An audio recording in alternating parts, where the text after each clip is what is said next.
আমি কোনো পলিটিক্যাল পার্টির সঙ্গে জড়িত নই। না, আমি বুঝতে পেরেছি, মানে আপনি নেতৃত্ব বলতে এই যে এডুকেশনাল সিস্টেম যিনি চেঞ্জ করবেন, সত্যিকার অর্থে আমরা লিডার পাইনি। একটা দেশের আগায় নিতে হইলে first of all you need a leader.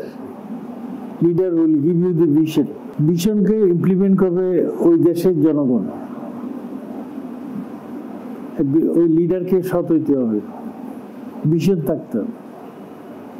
যেমন if you give the example of the Singapore, they have nothing. They don't have the capacity to protect their country by themselves. That's why they, after liberation, they joined with Malaysia. যখন ইলেকশনের সময় ওরা একটা Singapore জন্য একটা কয়েকজন member পার্লামেন্টে যেতে চাইছিল, Malaysia doesn't allow. That's why Malaysia সিঙ্গাপুরকে মালয়েশিয়াতে বের করেছে।